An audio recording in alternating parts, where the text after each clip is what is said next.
E temos aí mais traições da direita ao Brasil. Olha, quem pensou que, olha, tudo se apaziguou em Brasília depois da aprovação da isenção do imposto de renda para quem ganha até 5 mil por mês, se enganou. Por quê? Porque é óbvio que os bandidos da direita, eles vão sempre tentar satisfazer o interesse dos seus chefes, que são, na grande maioria, empresários corruptos e até os barões aí do narcotráfico do Brasil, de facções criminosas. Olha só o que está acontecendo. O Lula, faz 6 meses exatamente, ele assinou uma medida provisória que começa a cobrar imposto de bets, de fintechs e de alguns outros setores da economia que não pagavam imposto e que geram quase nenhum emprego. Aí você pensa, caramba, se um microempresário que gera lá, ele movimenta não tanto dinheiro, não são nem milhões, é um microempresário, algumas dezenas de milhares de reais por ano, ele gera alguns empregos, ele paga um imposto alto, por que gente que movimenta bilhões e não gera quase nenhum emprego,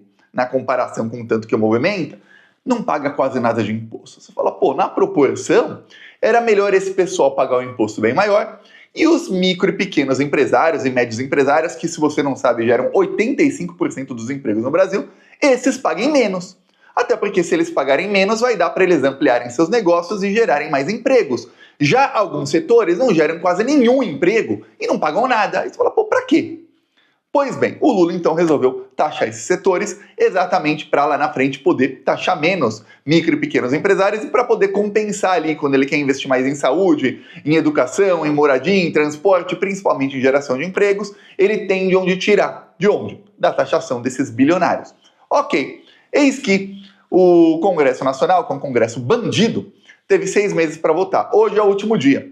Até o momento, não votaram. A votação está marcada aí para hoje à noite. Eles trabalham à noite, porque eles sabem que a maioria das pessoas já vai ver o Jornal Nacional 8h30 da noite, as votações acontecem depois, aí vai para o noticiário do dia seguinte, a pessoa nem vê. Essa é a estratégia aí utilizada principalmente pelo Arthur Lira e Hugo Mota. Antigamente eram mais cedo as sessões. Hoje em dia é tudo à noite, tá? De preferência, eles preferem na madrugada, que aí ninguém tá sabendo. E aí a pessoa acorda de manhã já assim, nem quer ver notícia de política direito, já vai para outra coisa para ver notícia ruim, né? Ninguém quer. Aí, essa é a estratégia deles. E aí, o que aconteceu?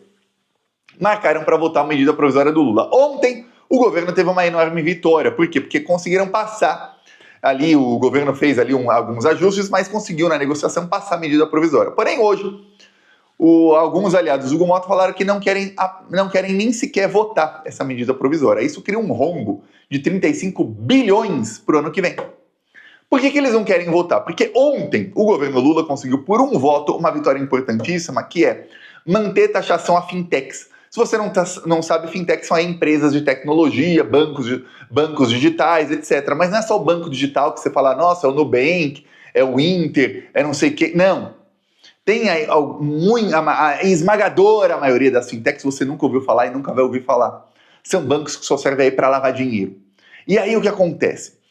Foi descoberto pela Polícia Federal que o PCC e outras facções criminosas aí que lucram bilhões vendendo drogas, até para o exterior principalmente, essas facções lavam o dinheiro por meio de fintechs. Por quê? Porque elas ali, como é um banco, elas têm ali a conta bancária de fulano lá, de laranjas, criam milhares de laranjas e vão lavando dinheiro por meio disso. Tá. O Lula taxou isso antes até da Polícia Federal descobrir, até porque, pô, são empresas que não pagam imposto. Por quê?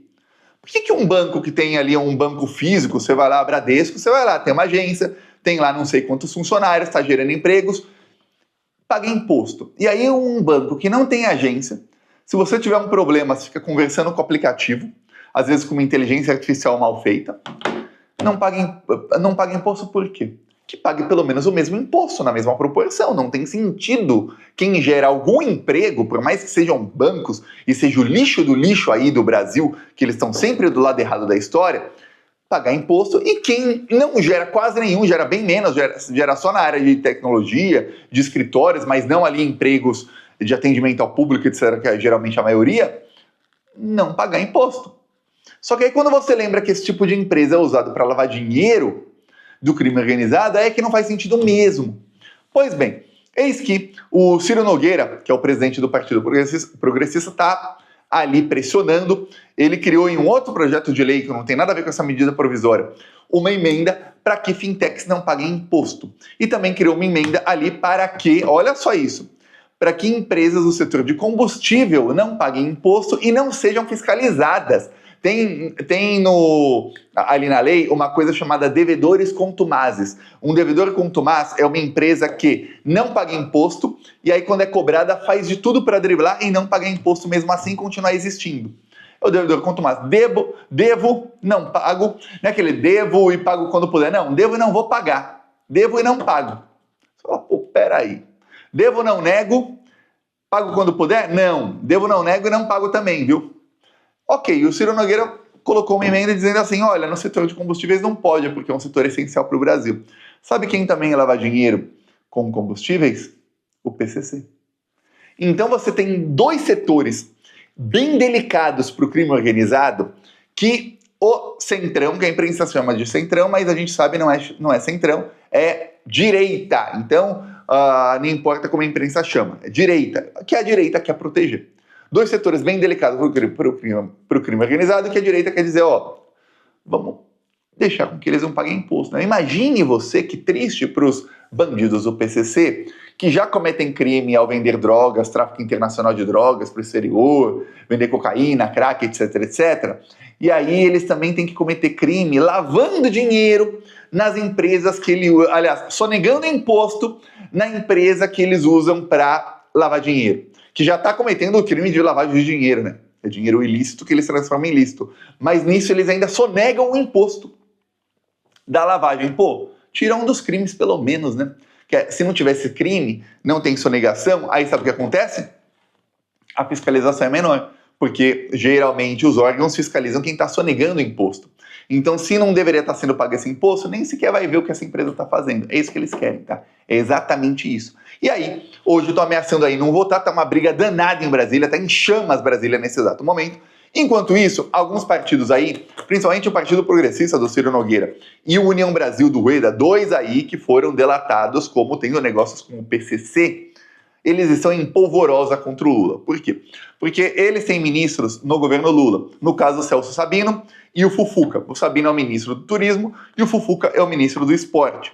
O Celso Sabino está comemorando aí, o Lula até fez um post comemorando, que o Brasil bateu o recorde da história de turistas estrangeiros em 2025. Foram 7 milhões de turistas estrangeiros chegando no Brasil esse ano. Eu vou falar, comparado com países da Europa, Estados Unidos, México, até é bem pouco, é nada, é nada. Porém, tem uma coisa, geograficamente o Brasil fica longe. O México fica bem perto dos Estados Unidos, e o México, de alguns lugares da Europa, 9, 10 horas de viagem, os europeus já consideram longe. Já o Brasil, 12, 13 horas de viagem da Europa, né? O Rio de Janeiro, que é o lugar mais famoso do Brasil, vou falar, eu moro fora do Brasil há mais de 10 anos aí, morei um tempo no Brasil, mas morei muito fora do Brasil. A maioria dos estrangeiros só conhece o Rio de Janeiro mesmo, tá? Não sabe, é Recife, Salvador, outra coisa, não sabem o que é. Não sabem. Só sabem Rio de Janeiro, sabem São Paulo, mas falam, pô, mas São Paulo é uma metrópole, vou ver metrópole pra quê? A pessoa que quer ver metrópole geralmente vai acabar indo pra Nova York. Hoje em dia é muito melhor, eu fui pra China, 1000 vezes melhor ir pra China do que Nova York, que vem metrópole. Mas é aquilo, só sabe Rio de Janeiro. Não chega pro resto do mundo, as praias, o Brasil, aquilo tudo. Além do mais, o passagem aérea no Brasil, dentro do Brasil, é cara. Às vezes sai mais barato ir pro exterior do que viajar dentro do Brasil.